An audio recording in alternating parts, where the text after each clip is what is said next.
So is China's debt trap diplomacy, as it's called, a master plan from Beijing to control many countries in the world or have them being controlled by China in the future? Or is this all a myth? What is this all about? And is China good or bad in this instance? I'm going to answer this in this week's Pascal's China Lens. I'm going to talk about the challenges for both the recipient and for China in the Belt and Road Initiative, as well as the opportunity for both, and how I believe we should read this debt trap that the West is often talking about.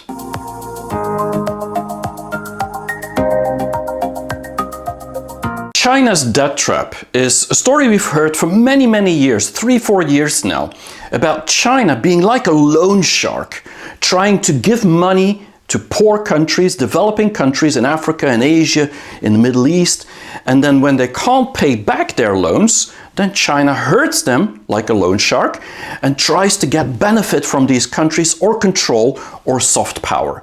That is a story we've heard in many, many media. Everyone was talking about it so much that today it became the general accepted narrative. And this is a very dangerous situation, but I would like to go into detail to explain, is this really a debt trap? Is this a diplomacy? Is this Beijing that wants to control many countries? And often it gets linked to the Belt and Road Initiative. And the BRI, Belt and Road Initiative, is something that started, a big initiative from the government in Beijing in 2013, where they would invest, China would invest more than $1 trillion into many countries in the world. Today there's more than 68 countries that have received money from China. There's more than double of them that have signed an MOU with China. And they all are hoping to do some business with China because this investment is going to be, and has been, in infrastructure. And because of that, it can enable trade and it can enable a better communication or doing business with China. Now the problem is that many of these countries that have received money over the past 5, 6, 7 years since 2013 have actually not been able to pay back all the debts just like that. They've been in trouble. 23 of them are really debt loaded, and with the coronavirus many of them have even a bigger problem. So the world is even more concerned about this debt trap diplomacy of China that we talk about. But is it really a debt trap? And that's what I want to talk about in this video. Well, since recent, it's very clear it's not. And many outlets in the past year and a half have been talking about the fact that this debt trap is just a myth. And there's 162 ports that China invested in or is taking some operational excellence in, or is partnership like a joint venture. And all of these harbors, these ports, are actually not a debt trap. There's only one that you could consider maybe a debt trap, and that has been the one of Sri Lanka. And even that of Sri Lanka, the Atlantic really went into detail to look at that case. It wasn't a debt trap at all. In Sri Lanka, the debt towards China was only 9% of the debt that Sri Lanka had to the West and other countries in the world. So it wasn't China that gave them the problem. And once they got the money, they actually gave that money to pay back the other people's debt. And they didn't get the money from other countries to actually increase their infrastructure. And now this port in Sri Lanka is actually leased for 99 years to Chinese. So there's no asset transaction. But the reality is people still talk about this debt trap, and it's not anymore. I will send you the links in the comments to explain all what is talked about now, so you can read in more detail why today this is completely debunked as being a debt trap. But I'm going to go into more detail.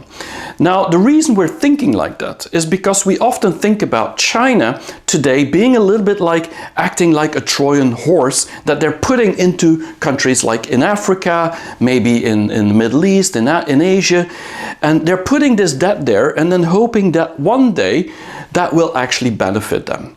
On the other hand, we also see with the vaccine diplomacy, another term that we often use is that China is giving a lot of masks, they're giving vaccines to the world, and despite the fact that they claim and they believe, and I also do, that this is really to help the world, the story is this is all about soft power and China wants to get a grip on the world.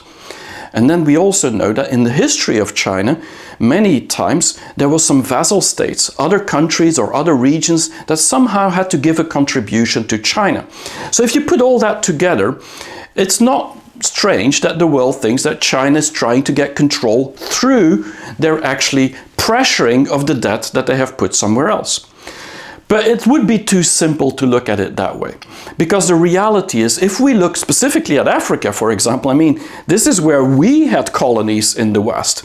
And so it's not because we did that, that they will do that.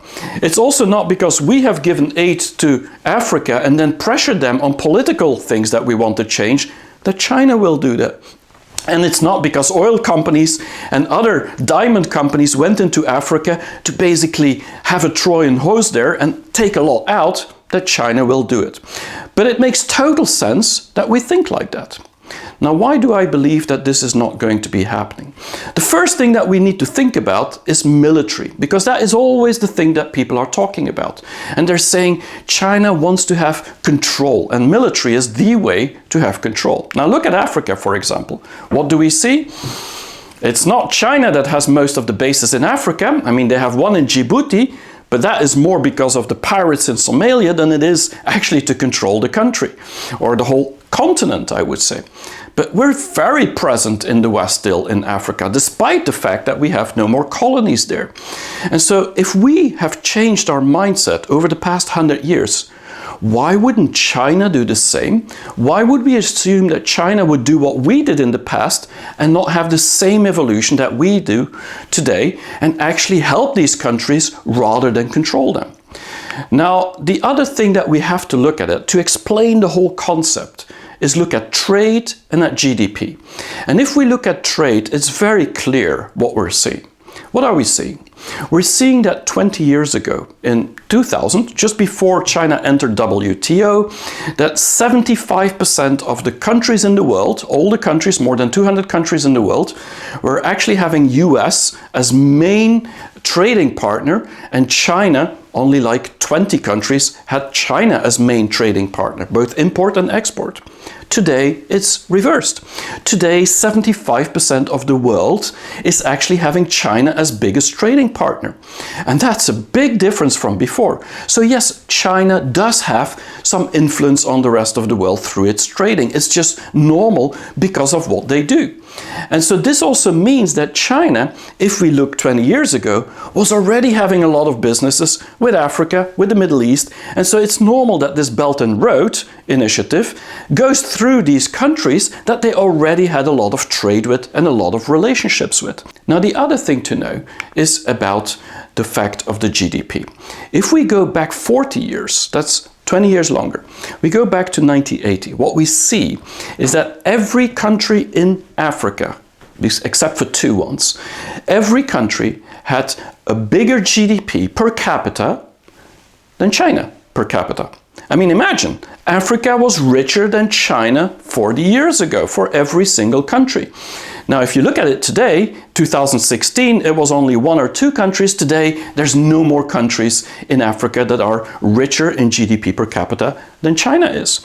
And so what do all these countries in Africa, in Asia, in Middle East, every place where there's developing countries, what do they want? Well, they want that dream. They want that transformation that China had.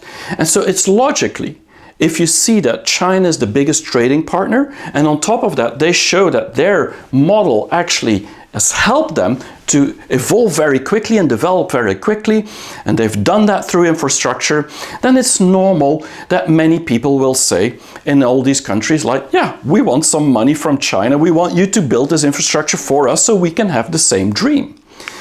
Now, if we look at the BRI initiative, the Belt and Road Initiative, the most important is that today this debt trap diplomacy is always considered as being a geopolitical agenda. And the reality is that it's 100% economical driven. It's driven by economy. It's driven by the problem that China has, that there's an oversupply overcapacity of infrastructure building that they have through the state-owned enterprises that they can't get rid of in China anymore, but they have countries around the world that are asking for it. So this overcapacity makes sense to do. And if you look at all the deals that have been done, the loan deals, I mean, there's not government or military or diplomacy involved. No, these are business deals with banks that are offering these loans, often driven by the state-owned enterprise that can supply something, but more important is the recipient country in Africa, in Asia, in Middle East, in Latin America, wherever it is, that feels that this could be an opportunity for them to get that infrastructure. So they're demanding, they're asking, they're requesting, can we get money from China? China's not going to all these places and say, we want to pay you. So there's no diplomacy in this debt involved. But I think if we want to understand that diplomacy that we talk about, which of course is a lie, we should also understand that this BRI, this Belt and Road Initiative, is like a startup. I mean, they're only 8 years old, 2013. So most of the projects around the world, we're talking about 68 countries today that have received money, most of these projects and countries, they're dealing with China, and for China this is new, this is novel. They've never done that before, definitely not on that scale internationally. And so they're learning as they go. And so the BRI is very interesting to look, because we can think about it as going back in time. I think the best way to think about the BRI is to think about China in 1980. Go back 40 years, when Africa was richer than China. Well, at that point, China was very poor.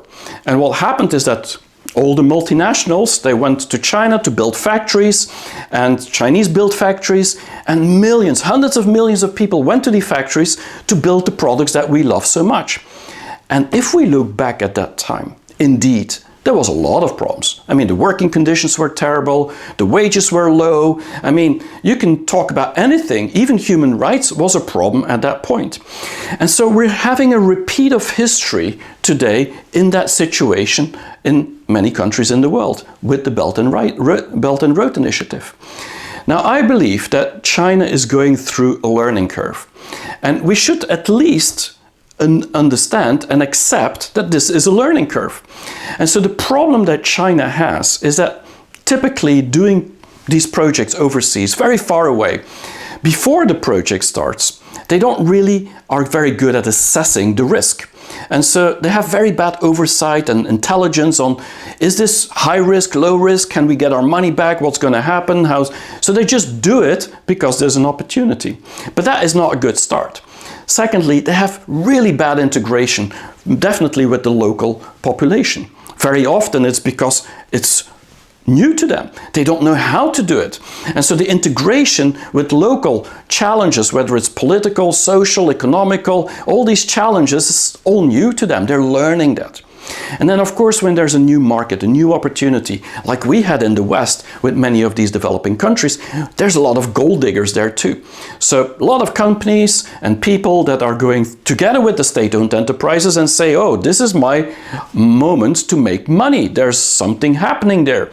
And they're not always the best people when it comes to rights and opportunities for the local population.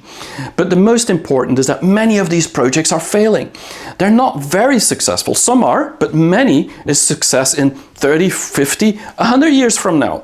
Now, China has a lot of time, but still, for many of these companies, they don't want to wait 50 years. So there's a lot of failures. And so what's happening is that the Belt and Road Initiative, we're focusing on the problems, and we're not focusing on the opportunities, and that China is going through these problems to create these opportunities. Now, the other thing we have to look at is about the recipient place. The recipient countries, so countries anywhere in the world, developing countries that are asking for money, they're actually taking this initiative. It's not China going there and say, I'm going to give you some money, but then you have to give me a harbor or something like that. That's not happening. These countries are begging almost China to give them money because everybody else in the world is not so willing to give them money. And they've been treated in the beginning definitely as equal partners, specifically between governments. And that's something we've seen for a long time. And the reason I believe that China is very good at treating these deals on an equal basis is simply because China knows that 40 years ago, that's where China was. So they recognize the problems and they also recognize the solutions. Now, the other thing has to do with the growth. Many of these countries in the world, developing countries, the global south, they all want fast economic growth. I mean, everybody wants it, but they still can get it because they're still very low when it comes to GDP. They can grow like China, or hopefully can grow like China. There's a lot of opportunity there. So they're really asking for this opportunity from China. And so that's the way to look at it. Of course, there's two other things. If you look at the government, some of them in these countries, developing countries, are not the best governments when it comes to governance. And so they like to deal with China because China is non-interventionist. What that means is that they don't care whether you're this type of leader or that type of leader, whether you're a communist, a socialist, a capitalist, a liberalist. I mean, whatever you are, if you want to deal with China, that's fine. They're not going to intervene because they don't want anybody to intervene within China. And of course, that creates a lot of tensions. And the West is looking at this like, yeah, but that's not good. China's dealing with bad people sometimes. On the other hand, some of these leaders are often, I mean, sometimes they're corrupt. And so they will actually help their friends to get maybe deals or part of this project, while others, and maybe the population, is not really getting helped. And that's not good either. But that is the reality. Now, it doesn't mean that that doesn't help the population in general. Now, I believe that the recipient has main challenges to cope with. The first of all is they lack the competence themselves. What that means is that they don't know exactly often if this project is going to be successful, can they pay it back, how fast are they going to be able to pay it back, and they're not able to manage the scope of this complex infrastructure that China is building. And so they're kind of dependent on China because China knows how to do these projects effectively and make it successful. The other thing is that the Western aid is something they got very, very used at. And so they got used for the Western Bank and the IMF and a lot of institutions to give them money. And that was usually for education, for healthcare, for more social things and change. And in return, they had to be changing their governance to be better and better over time. And so they got used to it. But then when they ask for money for infrastructure, many of these Western investors or creditors are not willing to put more money into infrastructure, but these countries feel like, yeah, well, China did it that way and that's how they grew. We want the same. We want infrastructure, we want ports, we want harbors, we want roads, we want bridges, we want tunnels, we want subways, we want all these things because that will help us grow more than maybe the healthcare and the education, which is great, but if we don't have jobs, that's not going to help us. And so the lack of alternatives is why a lot of these countries are turning towards China. Not because they love China, but because there's no alternative. And then the problem, of course, is that many of these countries, they don't have the greatest governance. Some do, but some don't at all. And so that means that a lot of these news flashes that we get that Chinese are treating, for example, the local population not very good through this Belt and Road Initiative has a lot to do with the fact that the recipient country is actually doesn't have the rules that would be applied in the West, Western Europe or in the United States.